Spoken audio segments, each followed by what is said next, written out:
آج وہ اپنی تمام مصروفیات کو پسے پشت ڈال کر درویش کے پاس پہنچا تھا۔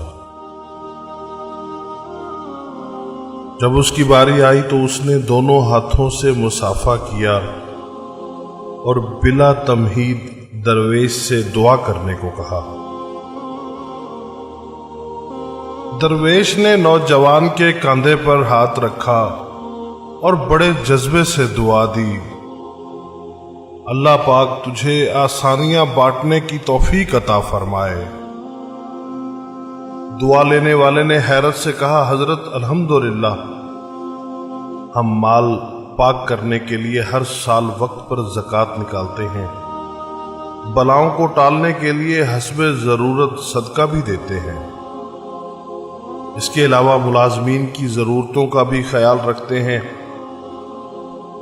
ہمارے کام والی کا ایک بچہ ہے جس کی تعلیم کا خرچہ ہم نے اٹھا رکھا ہے۔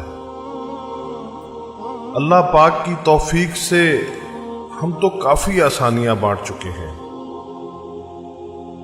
درویش تھوڑا سا مسکرایا اور بڑے دھیمے اور میٹھے لہجے میں بولا، میرے بچے سانس، پیسہ، کھانا، یہ سب تو رزق کی مختلف قسمیں ہیں،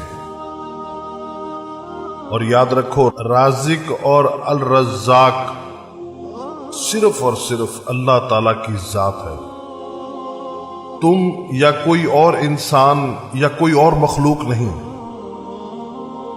تم جو کر رہے ہو، اگر یہ سب کرنا چھوڑ بھی دو تو اللہ تعالیٰ کی ذات یہ سب فقط ایک ساتھ میں سب کو عطا کر سکتی ہے۔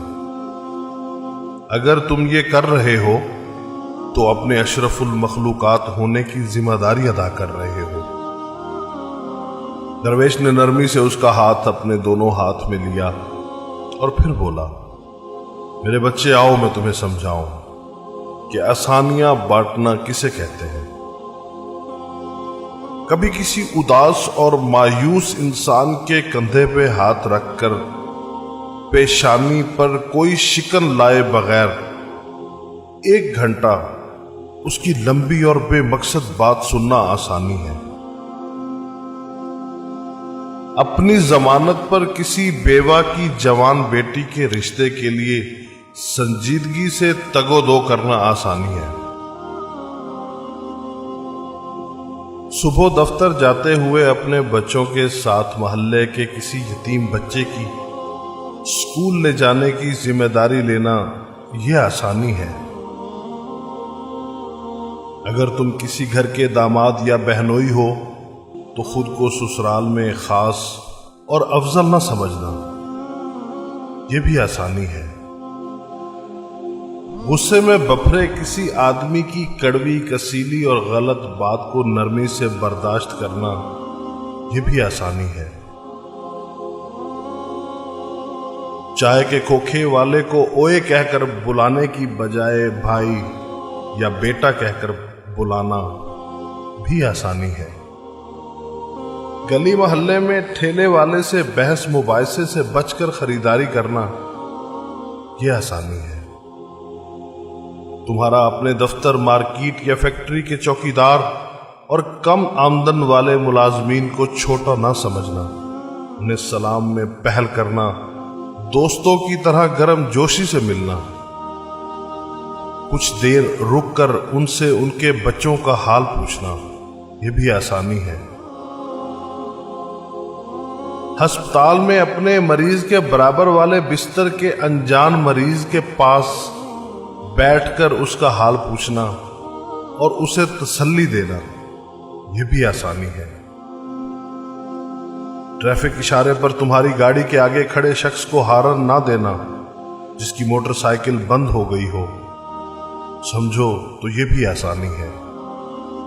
درویش نے حیرت میں ڈوبے نوجوان کو شفقت سے سر پر ہاتھ پھیرا اور سلسلہ کلام جاری رکھتے ہوئے دوبارہ متوجہ کرتے ہوئے کہا، بیٹا جی، تم آسانی پھیلانے کا کام گھر سے کیوں نہیں شروع کرتے؟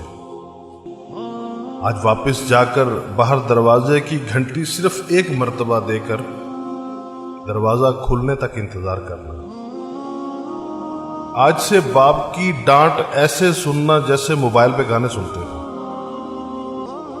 آج سے ماں کی پہلی آواز پر جہاں کہیں ہو فوراً ان کے پاس پہنچ جایا کرنا۔ اب انہیں تمہیں دوسری آواز دینے کی نوبت نہ آئے۔ بہن کی ضرورت اس کے تقاضے اور شکایات سے پہلے پوری کر دیا کرو۔ آئندہ سے بیوی کی غلطی پر سب کے سامنے اس کو ڈانٹ ڈپٹ مت کرنا۔ سالن اچھا نہ ہو تو دسترخوان پر حرف شکایت بلند نہ کرنا۔ کبھی کپڑے ٹھیک استری نہ ہو تو خود استری درست کر لینا۔ میرے بیٹے ایک بات یاد رکھنا کہ زندگی تمہاری محتاج نہیں، تم زندگی کے محتاج ہو۔ منزل کی فکر چھوڑو، اپنا اور دوسروں کا راستہ آسان بناؤ، انشاءاللہ تعالی منزل خود ہی مل جائے گی۔ آئیں صدق کے دل سے دعا کریں کہ اللہ تعالی ہم سب کو آسانیاں بانٹنے کی توفیق عطا فرمائے۔ آمین ثم آمین۔